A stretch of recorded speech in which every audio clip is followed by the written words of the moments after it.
안녕하세요. 반갑습니다. 야주식 재무 보고 놀자 신복TV의 신복입니다. 반갑습니다.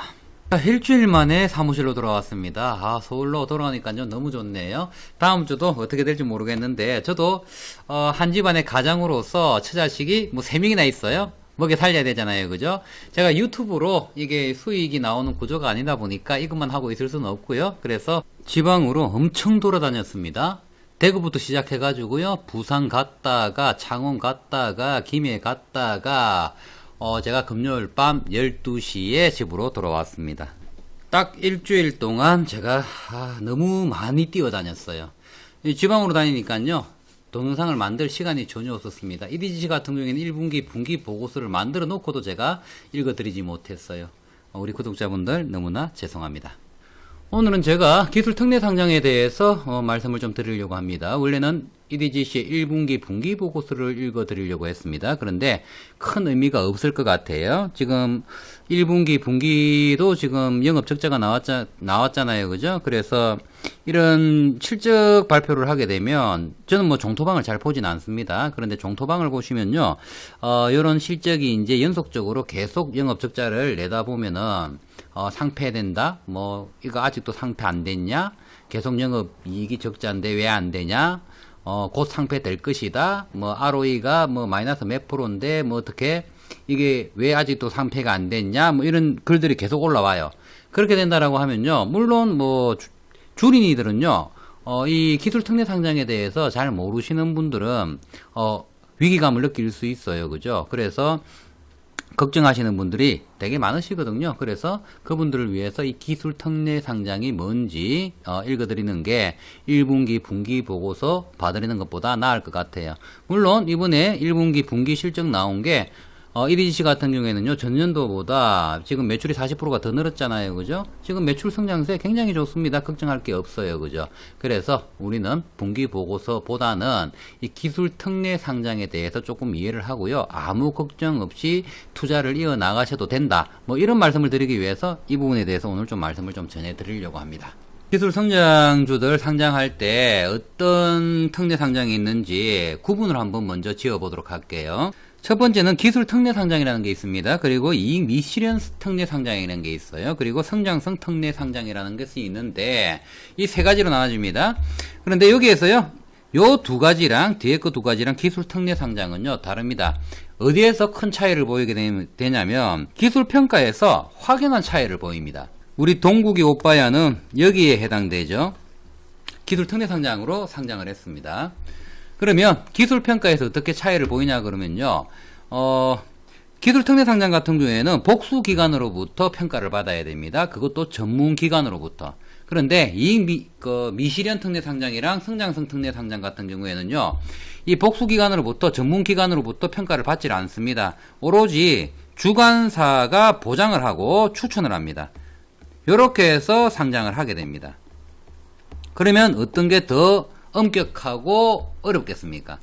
이게 더 어려울 수밖에 없겠죠. 기술 특례 상장 같은 경우. 그죠? 그래서 어떻게 등급을 받아야 되냐 그러면요. 기본적으로 복수기관 2곳 이상을 받아야 되는 겁니다. 그러면 한 곳에서는 무조건 A를 받아야 되고요. 다른 한 곳에서는 BBB 이상을 등급을 받아야지만 통과를 할 수가 있습니다. 여기에서 주관사라고 하는 것은요. 말 그대로 상장 주관사입니다. 그러면 정권사가 되는 거죠. 정권사 추천입니다. 그럼 이특이랑 성특은요. 제가 다 읽기 발음이 잘 안 돼가지고 이특 성특으로 할게요.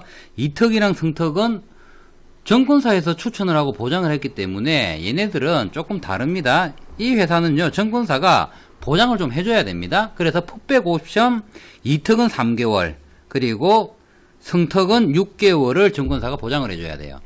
여기에서 풋백 옵션이라는 것은요, 풋이라는 건 하락이라는 뜻이고요, 백은 돌려주다라는 뜻이잖아요. 그죠? 돌려받다, 뭐 이런 뜻이에요. 그죠?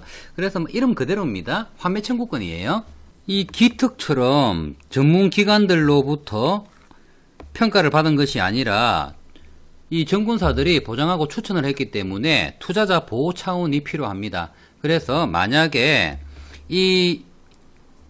이특이라든지 성특이 같은 경우에는요, 만약에 뭐 공모가가 만약에 10,000원이었다. 그런데 상장을 하고 나서 초반엔 좋았는데 하락을 했어요. 그래서 공모가보다 뭐 한 8,000원으로 떨어진 거예요. 그러면 손실률이 크잖아요. 그죠? 그런데 이거 누가 보장했어요? 증권사가 보장을 했어요. 그러니까 증권사가 다시 사줘야 되는 의무가 있습니다. 그게 이특은요 3개월이고요. 승특 같은 경우에는 6개월 안에서 이런 현상이 생기면 사줘야 될 의무가 있습니다. 이때 이제 증권사에서 가져가는 거는요, 보장을 해주는 거는 90%입니다. 그러면 9,000원은 보장이 되는 거죠. 그래서 공모가 만약에 만원에 받았다 그러면 아무리 떨어져도 9,000원에는 6개월 이내에 그리고 3개월 이내에 이렇게 나는 보장을 받을 수 있다라고 생각하시면 돼요. 이것은 공모주에 한했습니다. 동국이 오빠에는요 기특이잖아요. 그죠? 이특하고 승특하고는 근본적으로 다르다라는 걸 말씀을 좀 드리고 싶고요. 그러면 어느 정도의 등급을 받았느냐, 제가 주담하고 통화를 했습니다. 김태현 이사님이랑 통화를 해가지고 제가 설명을 좀 들었는데요. 지금 현재 1위 같은 경우에는요 세 군데 전문기관으로부터 AA 등급을 받았습니다. AA. 그러면 등급 자체가 AAA, AA, A, BBB 이렇게 나오는 거죠. 세 군데에서 AA를 받았기 때문에 최고 등급을 받았다라고 해야 되겠죠. 그래서 T-2등급 기술력이 정말 우수한 기술력을 보유하고 있다라고 인정을 받은 거죠. 그러면 AA 정도 수준이면 어떤 정도의 수준이냐 그러면요, 기술특례 상장에서 이걸로 끝나는 게 아니라 질적심사까지 거래소로부터 질적심사를 하게 됩니다. 이때 AA 이상 등급을 받은 기술평가기관으로부터 받은 업체는요, 이 기술심사를 따로 또 거래소에서, 한국거래소에서 하는데 이걸 면제를 받아요. 그만큼 인정을 한다는 얘기죠. 그래서 지금 이 기술은요 믿고 투자를 하셔도 된다라고 저는 말씀을 드리고 싶고요. 제가 작년 반기 보고서 읽어드릴 때부터 이 얘기는 계속하고 있습니다. T-2등급 상당히 우수한 기술력을 보유를 하고 있다. 액체 생금 쪽에서는 지금 독보적인 기술을 보유를 하고 있는 것 같고, 그리고 NIPT 이런 것들도 충분히 매출을 가지고 올 수 있는 충분한 사업성을 가지고 있다. 이런 파이프라인을 가지고 있는데 투자 안 할 이유 없다. 뭐 이런 말씀을 계속 드리고 있습니다.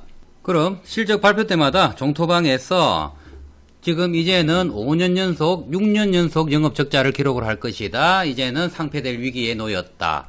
이런 터무니없는 얘기로 위협을 가하시는 분들이 상당히 많습니다. 그죠? 그러면 정말 퇴출 요건에 해당이 되느냐 우리는 확인을 해봐야 되겠잖아요. 그죠? 코스닥 퇴출 요건을 보시면요, 매출액, 법인세 비용, 차감 전 계속 사업 손실, 그리고 장기 영업 손실, 자본 잠식 자기자본, 거래량, 지분 분산, 그리고 불성실 공실, 공시서류, 사회 이사 등에 관한 사항, 그리고 감사 의견. 요게 퇴출 요건들입니다. 요게 이제 퇴출되기 전에 일단 먼저 관리 종목으로 지정을 하죠. 이게 관리 종목으로 우선 먼저 지정을 하고 나서 여기에 대해서 계속 이어진다라고 하면 퇴출 요건이 되고, 바로 퇴출을 하는 것은 아니고요. 해당 사항에 따라서 실질 심사를 먼저 하도록 되어 있습니다. 이때 실질 심사를 해가지고 다시 거래가 재개가 되는 경우가 훨씬 더 많다라는 거, 실제로 상폐되는 경우는 크게 많이 있질 않습니다. 그런데 물론 상폐도 된다라는 건 우리는 감안을 해야 되겠죠. 자, 여기에 대해서 우리는 좀 체크를 해보겠습니다. 매출액 같은 경우에는요, 이런 것들은 눈으로 읽어보시고요. 지금 이제 EDGC 같은 경우에 어디에 지금 사람들이 지금 종토방에서 공격을 하냐 그러면요, 계속 장기 영업 손실입니다. 4사업년도 영업 손실이 있을 때는 일반 코스닥 종목들 같은 경우에는요, 관리 종목으로 지정이 됩니다. 요게 실질 심사 대상이 되는데, 그 이후에 최근 사업년도, 그러니까 5년 연속 영업 손실이 나면 퇴출이 된다라고 봐야 되겠죠. 그렇지만 여기에서 기술 성장 기업은 이것이 미적용이 됩니다. 이게 미적용이 된다라는 얘기는 뭐냐 그러면요, 5년 이후에 그러면 적용을 받는다, 이 얘기가 아닙니다. 이걸 가지고 지금 종토방에서 EDGC 안티 분들께서는 이런 얘기를 하시는 거죠.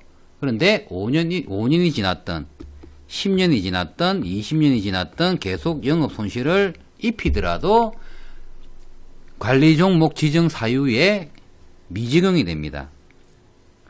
그래서 제가 EDGC 같은 경우에는 매출 성장으로 제가 말씀을 많이 드리고요. 그리고 PBR로 말씀을 조금 많이 드리고 있는 편이죠.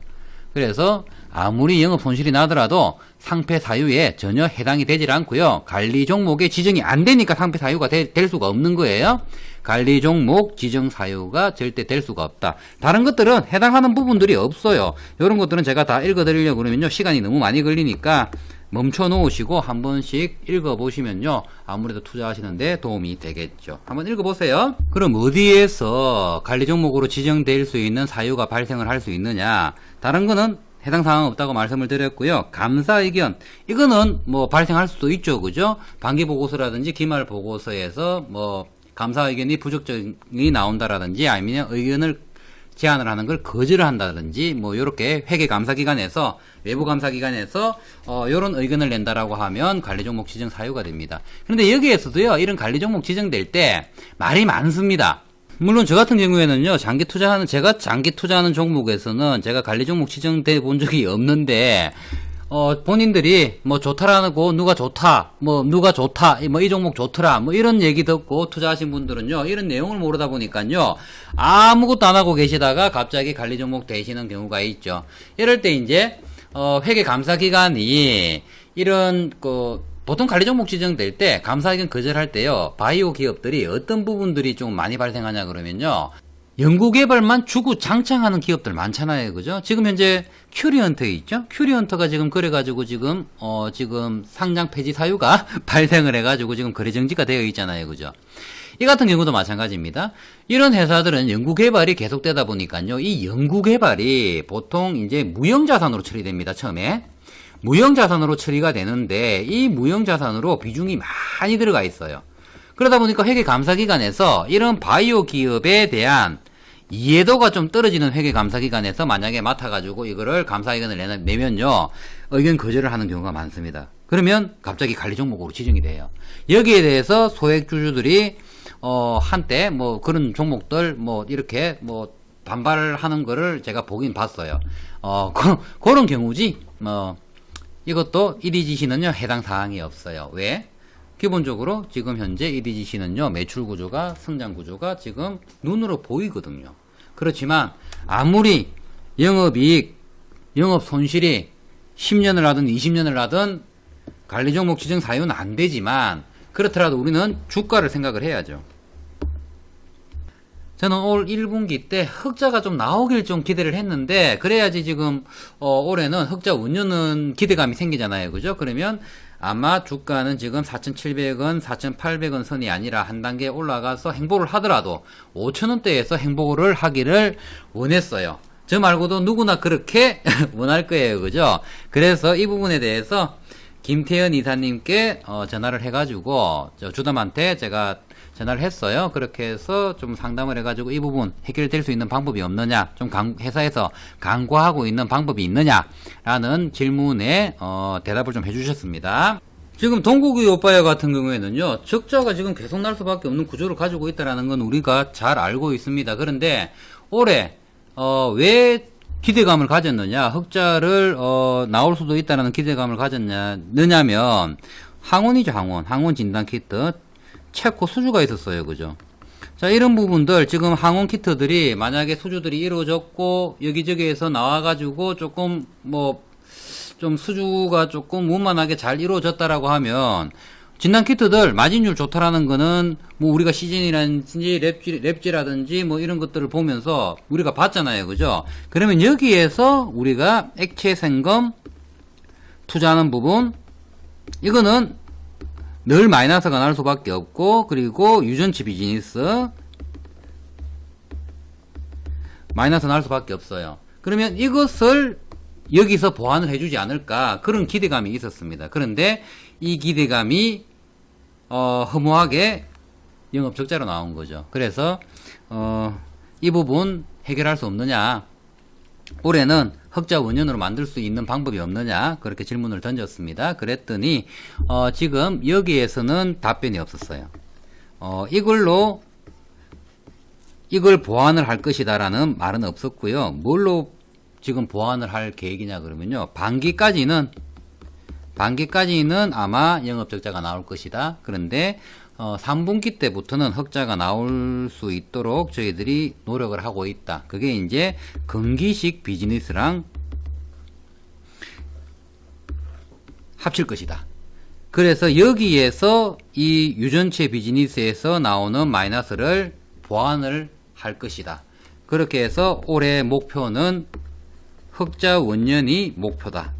만약에 올해 흑자 원년이 나와준다라고 하면요, EDGC 저는 분명히 상승 부분이 굉장히 많이 강하게 나올 수 있다라고 생각을 합니다. 우리 동국의 오빠야 주주님들, 마음 편안하게 투자하십시오. 상패 사유 없고요, 관리 종목 지정 사유 없습니다. 그래서 마음 편안하게 투자하라고 다시 한번 말씀드리면서 올해는 흑자 원년이 되기를 우리는 간절히 기도하면서요, EDGC 포에버